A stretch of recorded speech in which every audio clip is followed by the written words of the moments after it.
ደጃፍ ላይ ቆምኩኝ እንዳልገባ ፈራሁ።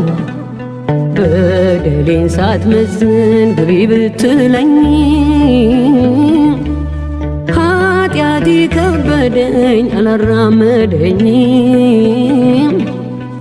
አላራመደኝም።